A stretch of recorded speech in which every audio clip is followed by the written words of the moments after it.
여러분 안녕하십니까, 백운기입니다. 온통 축구 얘기입니다. 월드컵 16강 진출 다시 생각해봐도 기적입니다. 포르투갈을 이기는 것도 쉽지 않았지만 우루과이가 가나에 한 골만 더 넣었어도 탈락하는 상황. 포르투갈을 꺾은 뒤에 숨죽이면서 기다렸던 8분이 왜 그렇게 길던지요? 선수들과 응원단 그리고 우리 국민의 간절함이 만들어낸 기적이었습니다. 간절함은 기적을 만들어내죠. 이제 내일 새벽에 피파 1위 브라질과 16강전이 열리는데요. 새벽 4시 사실 가장 간절한 시간대 아닙니까? 여러분과 함께 내일 아침 다시 한번 기적을 맛봤으면 합니다. 백운기의 시사 1번지 출발합니다. 네, 월요일 아침 네 분 패널과 함께 백운기의 시사 1번지 문을 열겠습니다. 신성범 전 의원, 박원석 전 의원, 정기남 조선대 개공교수, 정군기 동국대 개공교수 나오셨습니다. 어서 오십시오. 네, 안녕하십니까. 네. 축구 얘기 잠깐 하고 가죠. 박원석 의원, 네. 우리가 포르투갈 참 이긴 것도 대단했는데 이기고 나서 그 휴대폰으로 경기 끝나기를 이렇게 보는데 만약에 네. 거기서 우루과이가 한 골만 더 넣어도 우리가 안 되는 거였죠. 그렇죠. 다득점 아니 골득실에서 밀려가지고 예. 탈락하는 거였는데 제가 좀 그 약간 인상적이었던 건 예. 가나는 이미 패배가 확정됐고 그러니까요. 그런 상황에서 이제 게임이 좀 루즈해질 만도 한데 가나 선수들이 진짜 죽기 살기로 하더라고요. 마지막 휘슬 울릴 때까지. 그리고 심지어 감독은 한 골이라도 넣어야 되는 지고 있는 팀에서 선수 교체를 하는 거 처음 봤습니다. 그래서 이게 우루과이 특히 수아레스하고 가나하고 얽힌 감정이 있잖아요. 뭐 그거 그게 2010년 남아공 월드컵 때 예. 두 팀이 8강에서 만났는데 예. 마지막에 거의 경기 막판에 가나가 빈 골대를 향해서 슛을 했는데 그걸 갖다 수아레스가 골키퍼 없는데 손으로 쳐냈어요. 그 골 들어가는데 네, 들어가는 골이었습니다. 퇴장이죠. 즉각 퇴장당하고 예. 페널티킥을 줬는데 페널티킥인데 그걸 실축했습니다. 못 가나에서. 넣어버렸어. 그래가지고 이제 연장전 거쳐서 페널티킥 승부로 갔는데 거기서 가나가 졌어요. 승부차에 의해서. 그래서 가나 대통령까지도 예. 12년 동안 오늘의 이 복수를 기다렸다. 이런 코멘트를 할 정도로 감정이 정말 켜켜이 쌓여 있는 상황이다 보니까 기왕 우리는 못 올라간 거 우루과이 발목을 잡아야 되겠다. 사실 우리가 좀 그 도움을 얻었죠. 가나가 우리하고 함께 싸워준 거라고 봐야 되겠군요. 그렇습니다. 이은주님, 정기남 교수님 축구 해설하시면 참 잘 어울릴 것 같습니다. 그 전에 해설위원이 꿈이라고 그러셨는데 그건 야구였죠? 제 야구였습니다. 근데 이제 또 축구로 약간 변신도 되게 하기도 하는데 스포츠 경기 해설 재밌죠. 또 나름대로 요즘은 또 인기 있는 스포츠 같은 경우는 팬들도 많고 그래서 희망을 한번 해본 적이 있습니다. 이은주님이 한일전 8강 예측 해설이라도 부탁드린다고. 한일전 만약에 우리가 예. 브라질을 꺾고 또 일본은 어디랑 할까요? 크로아티아입니다. 일본이 크로아티아 끄면 8강전에서 만나게 한일전 열리게 되죠. 네, 그렇습니다. 가능할 것 같습니까? 축구공은 둥글다. 23%의 승리 가능성이지만 그 승리 그 퍼센테이지는 숫자에 불과한 거다라는 것을 우리가 또 포르투갈전에서도 보여줬기 때문에 충분히 뭐 우리가 그런 희망을 가지고 내일 새벽 응원에 열심히 해도 될 것 같다는 생각입니다. 특히 그 스타는 그 결정적일 때 그 역할을 하잖아요. 그 손흥민 선수의 70m 드리블에 이은 이 가랭이 패스, 그 이걸 받은 이 황희찬 선수의 마무리, 이걸로 결국 우리가 16강에 진출했는데 저는 이번 브라질전에서도 의외의 또 어떤 성적을 우리 대표팀이 내줌으로 해서 예. 결국은 8강전 한일전을 한번 갈 수 있는 기대를 충분히 해볼 만하다라는 게 제 판단입니다. 브라질전은 예측을 어떻게 하십니까? 저는 1대0 아주 신승을 예상하고 있습니다. 예상 안 하겠습니다. 가슴이 두근거려서 예상은 못 하겠고, 근데 지금 좋은 말씀 해주셨는데 스타가 결정적일 때 역할을 하는 게 맞는데 그런 점에서 호날두도 결정적으로 등 어시스트를 해가지고 역시 스타는 스타구나. 정봉기 교수님도 축구 좋아하십니까? 예, 저는 뭐 평소에도 K리그도 많이 보고 하고 사실 저는 그 벤투 감독에 좀 불만이 있었어요. 예. 뭐 예선을 잘 통과해서 본선까지 갔는데 참 운이 좋은 감독이다. 뭐 좀 전략이 없다. 또 한일전 때 많이 대패를 당해가지고 약간의 저는 퀘스천 마크가 있었는데 역시 그 뭐 복이 많은 사람인지 운이 좋은 사람인지 또는 실력이 뛰어났던 사람인지 간에 결과가 좋으니까 모든 게 다 용서가 되고 예. 브라질까지 한번 꺾었으면 좋겠어요. 지장, 용장, 덕장 다 소용없다는 거 아닙니까? 네. 운장이 최고란 거죠. 정국기 교수님 옆에 보는 게 가만 보니까 어디 베트남의 박항서 감독 비슷한. 아, 닮으셨네. 근데 약간 신뢰의 말씀 같습니다. 제가 조금 좀 더 낫지 않습니까? 저는 사실은 좀 소심하고 쫀쫀하게 경기를 보는 편인데 무슨 말이냐면 내가 보면 질 것 같으니까 좀 보다가 다시 들어갔다가 다시 나와서 이렇게. 근데 새벽 4시라 그러니까 왜 이전에 제 어릴 때 왜 할아버지 할머니하고 제 어머니가 왜 정한수 떠놓고 네. 저게 달밤에 달빛뿐인 상황에서 빌던 맞아요. 그런 그 시간 아닌가 싶습니다. 그 제가 아까 새벽 4시가 가장 그러니까. 간절한 간절한 시간이다라는 시간. 게 그걸 온 생각하면서 국민이 기도하면서 하면 저 또 뭔가를 이루어낼 것 같아요. 치성을 드리는 시간이 딱 그 그러니까요. 시간 아닙니까? 손 본다, 손 이렇게 예. 손 비빈다, 어른들 말로. 영혼이 가장 맑은 시간이기도 그러니까. 하고요. 그때 한번 좀 뭔가 기적이 일어났으면 하는데 이런 얘기는 웬만하면 안 하려고 그러는데 축구 우리가 참 이렇게 잘했잖아요. 응원도 이렇게 데시벨 측정하니까 한국이 1등이래요. 가장 세게 응원하고 정치만 잘하면 될 것 같아요.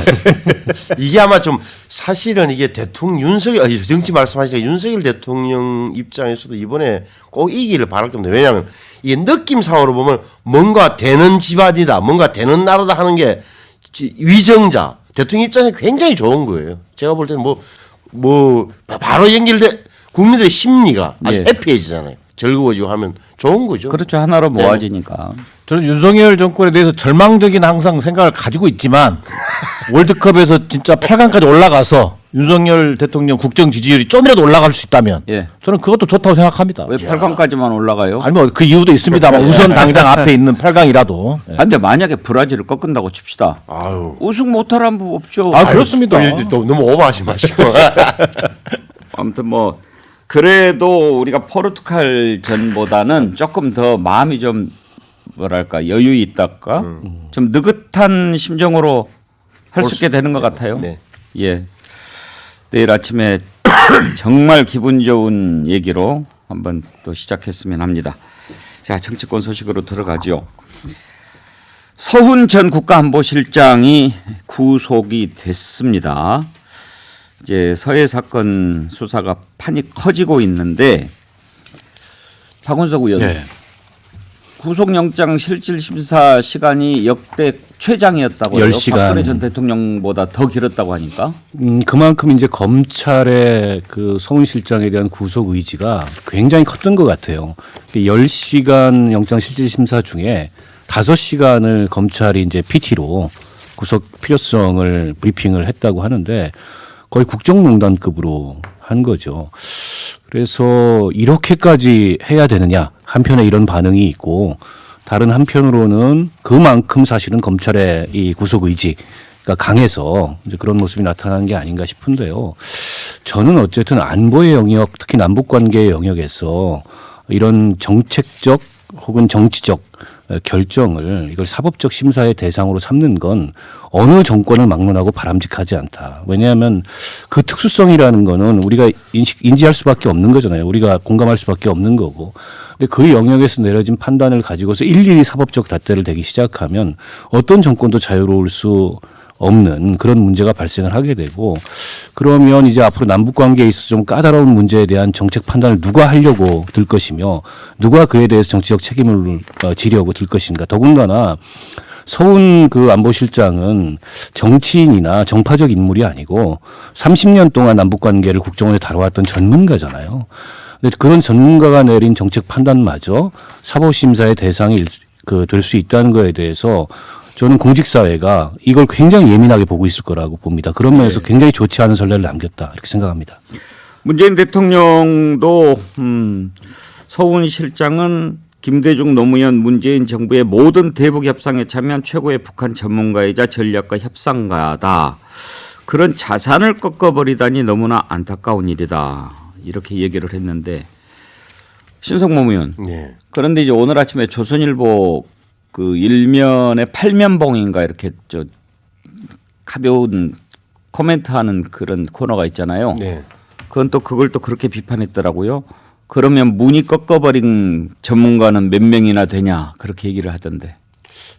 그보다는 제가 이게 첫째는 그러면 정책 판단에 대한 사법적 그 결정이냐라고 보기 그보다는 그 정책 판단 자체라기보다는 정책 판단을 내리는 과정에서의 불법 적법을 따지는 걸로 봐야 된다. 무슨 말이냐면은 이게 발생한 게 9월 22일 밤이었고 9월 23일 날 새벽 1시에 당시 청와대에서 관계장관회의를 열었다. 여기에서 최선을 다해서 그들은 참석자들은 사실을 추정했고 판단했다고 하지만 그 다음에 벌어진 일을 보면 제한된 정부 안에서 판단을 했다기보다는 또 사실을 왜곡한 측면이 분명히 있는 거다. 새벽에 돌아간 서욱 전 당시 국방부 장관 박지원 국정원장이 그게 자진 월북과 다르게 나온 정보 보고서들은 다 없앴단 말이에요. 이걸 여기에 대해서 물론 그들은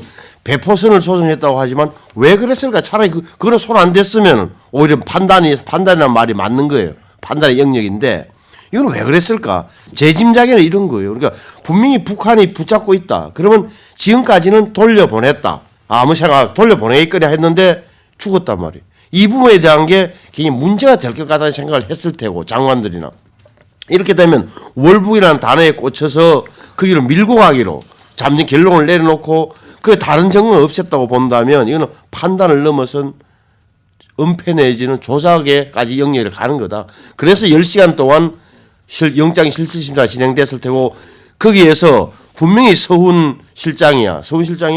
나는 우리 정책 판단을 했다고 하고 근거를 제시했겠지만 판사 영장 전담 부장 판사가 보기에는 검찰 말이 맞다라고 손을 들어준 거다. 이렇게 보는 게 정확한 거예요. 일단 지금 이제 증거 관련해서 얘기를 하셨습니다만 정기남 교수. 네. 정치적 수사냐 아니냐 이 싸움인 것 같아요. 공방은. 그렇습니다. 결국 이제 검찰이 그 서욱 전 장관, 그다음에 김홍희 전 청장 구속영장을 청구했다가 결국 구속 적부심에서 두 사람이 다 풀려났지 않습니까?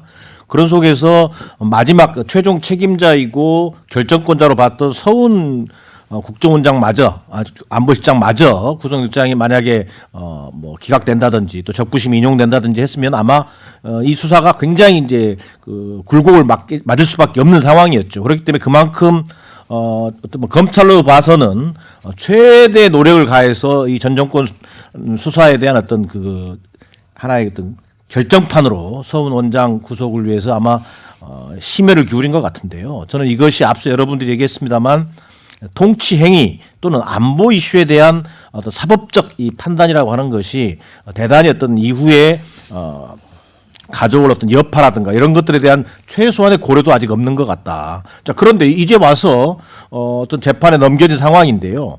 결국은 남은 것은 신속하고도 공정한 재판을 통해서 진실을 가리는 수밖에 없는 그런 상황으로 저는 가고 있다는 생각이 듭니다. 더더욱이나 이제 이 검찰이 문재인 대통령에 대한 수사로 과연 이 칼끝을 가져갈 것인지 말 것인지 여기에 대한 것도 하나의 관전 포인트가 될 텐데 저는 문재인 대통령에 대한 어떤 그 법적 책임을 따지는 그런 무리수까지 검찰이 가지 않았으면 하는 그런 바람을 가지고 있으면서 이 수사가 결국은 이제 남은 것은 이제 지금까지는 뭐 여야 공방이 있었습니다만 뭐 법적 어떤 판단에 들어간 이상 신속하고 공정한 재판을 통해서 가리는 것 외에는 방법이 없어진 상황이 됐다라는 게 제 판단입니다. 정곤기 교수께서는 문재인 전 대통령에게까지 수사 미칠 것 같습니까? 저는 미치지 않을 거라고 생각이 됩니다. 왜냐하면은 그 지난번에 검찰총장이 우리 작가께서도 마련의 자를 보면은 전직 대통령께서는 재임 기간 중에 국가와 국민을 대표하는 분이었기 때문에 신중을 거듭하고 있고 수사도 충분히 절제하고 있다. 이 뉘앙스도 좀 의미심장하고요. 그다음에 윤석열 대통령의 그 발탁이 결국은 문재인 전 대통령에 의한 거기 때문에 뭐 우리가 그 명시적으로 문재인까지 가지 않을 거라고 뭐 어떤 증거가 있지는 않지만 이런 등등의 어떤 그 상황적 추측을 하면 저는 가지 않을 거라고 생각이 되는데 서훈 전 원장도 왜 구속을 했을까라는 생각을 해보면 이 아까 박 의원님 말씀대로 검찰의 의지를 최대한 보여주고 한국 그 정치사에서 전 정권에 대한 이 뭐 일종의 적폐청산이라고 하면은 뭔가 이 지지층한테 뭔가를 보여줘야 돼요. 지금 윤석열 정부를 그래도 믿고 있는 지지층이 뭐 옛날 박근혜 지지층도 있고 또 중도 그룹도 있다고 하면은 뭔가 문재인 정부 때 잘못한 것을 확실하게 좀 속된 말로 조져줘야 되는데 지금까지 뭐 제대로 나온 것도 없고 이러다 보니까 정말 과감하게 서훈을 영장을 쳐서 받아낸 거 아닙니까? 이 정도 선에서 저는 그칠 수도 있다라고 생각이 되고 문재인 대통령까지 가게 되면 상당히 뭐 나라가 좀 혼란스럽겠죠. 그러면 지금 정국기 교수께서는 검찰의 이 서해 공무원 피격 사건 수사가 정치적인 의도가 있는 수사라고 보신다는 말씀인가요? 예, 저는 뭐 그렇게 봅니다. 네. 저는 이제 정치 의도에 대해서는 알 수 없다. 그런데 문재인 대통령은 조사할 필요가 전혀 없어요. 왜 그러냐면은 보십시오. 이게 사건의 흐름을 쭉 보면은 그날 9월 23일 새벽 1시에 청와대에서 회의를 했고 대통령 안 깨웠어요. 그날 왜 주무시는 거 깨울 필요가 없다고 판단했다 했잖아요. 그러면 언제 보고를 받습니까? 새벽 1시 회의 결과를 제가 볼 때 서울 안보실장한테 보고받은 게 아침 8시 반이에요. 9월 24일. 그러면 이 모든 게 결정되고 나서 대통령이 보고받아. 이번에 문재인 대통령이 전 대통령이 낸 입장문 유심히 보세요.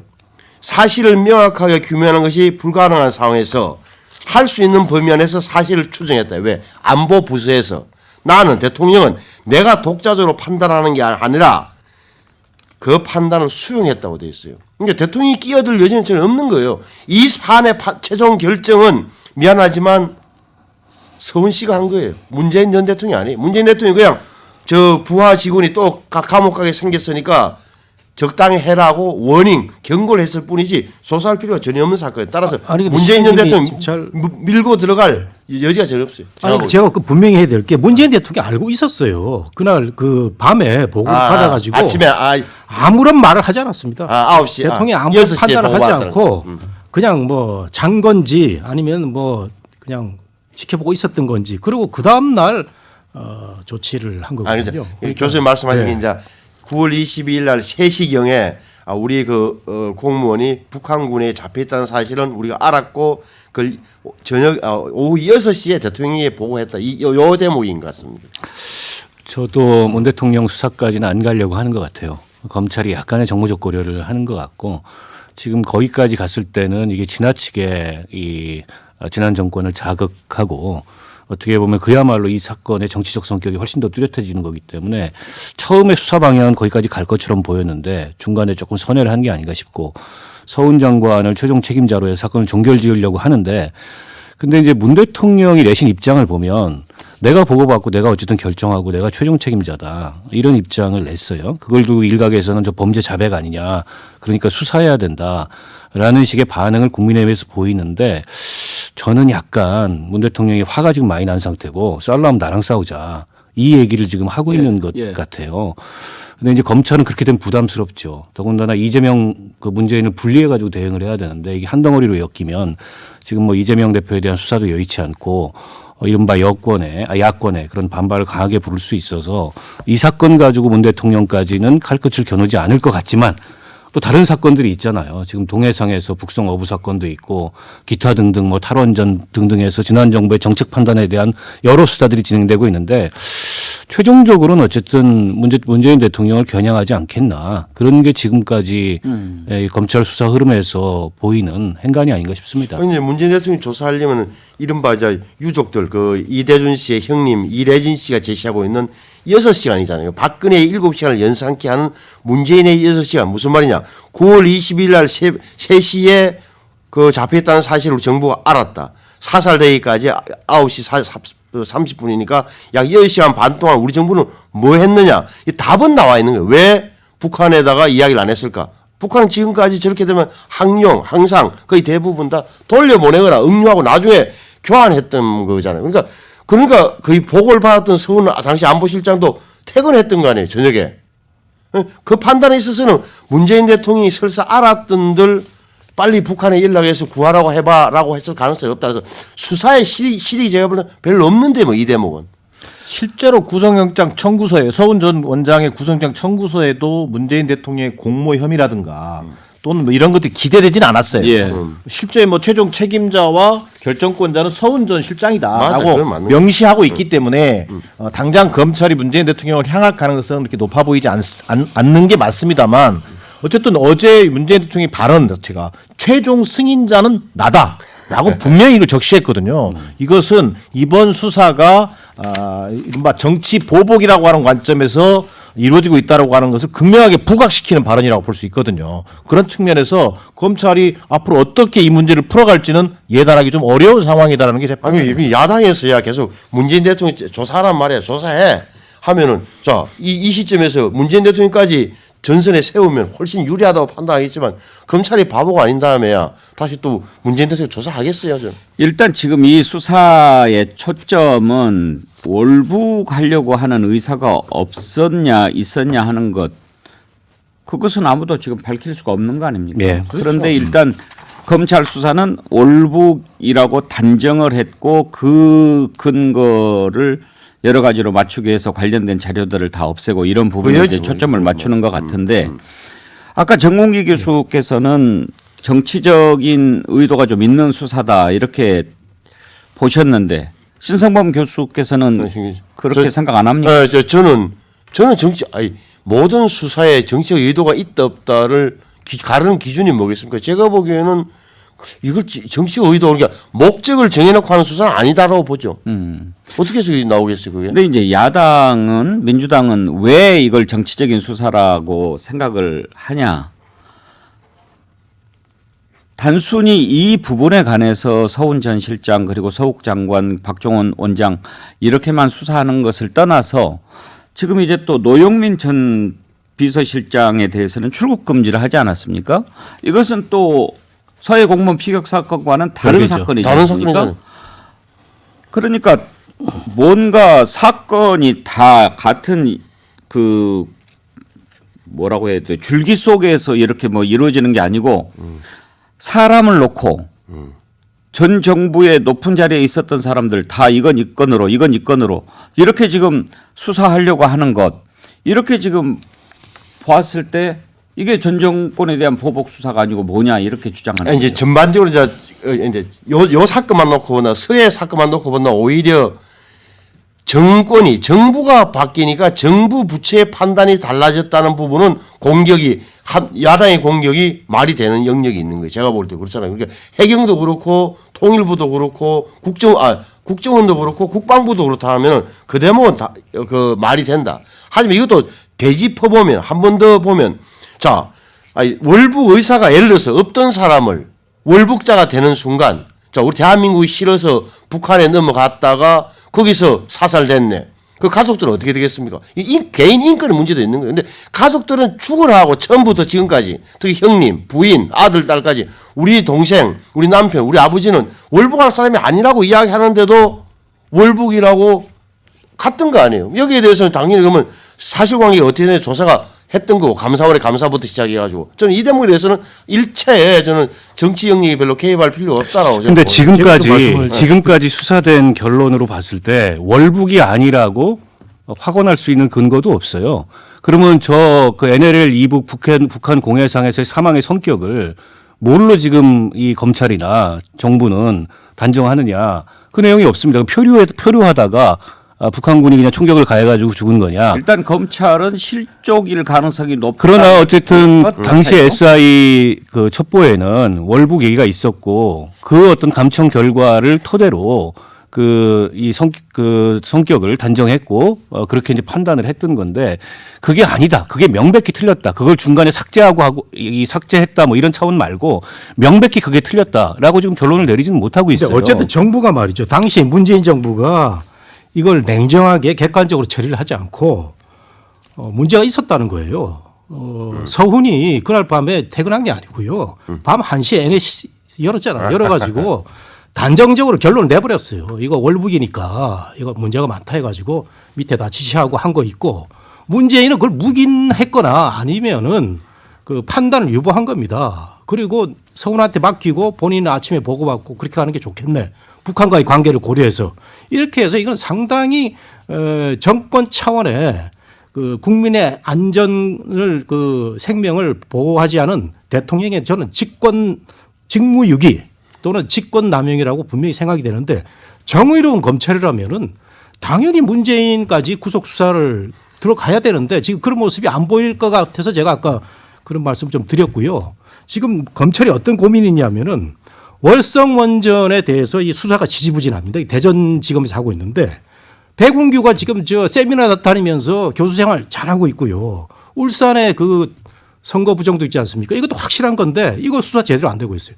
그래가지고 이제 겨우 하나 새로 이제 마련한 게 요건데 요것도 지난번에 해경청장하고 저 서욱하고 육군참모총장하고 다 구속 적부심에서 저 풀려났거든요. 가급적 웬만하면 사람들 이름에 직책을 좀 붙여주시죠. 아, 예, 이렇게. 전부 다 그냥 이름으로 얘기하니까. 죄송합니다. 굉장히. 아니, 그래서 예. 저는 서훈 전 원장을 굳이 이 구속을 시키든 안 시키든 이건 저는 중요하지 않다고. 우리나라 사람들이 굉장히 감정적이어서 역대 모든 정치적 사건에 대해서 구속 영장 청구해서 붙잡아가면 얘는 죄 있는 걸로 됐는데 나중에 보면은 이게 뭐 무죄 판결도 많이 나고 하는데 좀 더 그 국가의 대계를 위해 좀 냉정하게 서운이 죄가 있는지 없는지를 따져보는 차원에서는 저는 뭐 구속 그 여부보다는 정확하게 수사를 하고 그다음에 문재인 대통령 뭘 했는지 박근혜 대통령 지지자들은 박근혜 대통령이 억울함을 많이 그 빗대서 또 분석도 하고 있거든요. 근데 지금 말씀을 듣다 보면은 좀 궁금한 게 아무리 머리가 좋아도 그 새벽에 그 소식을 듣고 상황이 어떻게 된 거냐 이렇게 판단을 하는 회의를 하는데 여러 가지 구체적인 군사 정보라든지 이런 것 없이 야 이거는 남북관계 생각해서 올북으로 몰아 그렇게 짧은 시간에 그런 결론을 내릴 수 있을까요? 제가 이제 단정적으로 뭐 그게 명백한 증거가 있다는 건 아니고 제가 이제 의도를 하는 건데 그 전날부터 사안이 계속 펜딩이 돼 있었지 않습니까? 상식적으로 얼른 좀 생각하기는 쉽지 않은 과정이라서 말이죠. 아니, 너무 정kun기 교수님 얘기가 단정적이에요. 그러니까 서훈 원장이 월북으로 규정한 게 아니라 잠깐 전하는 말씀 좀 듣고 이어가죠. 네.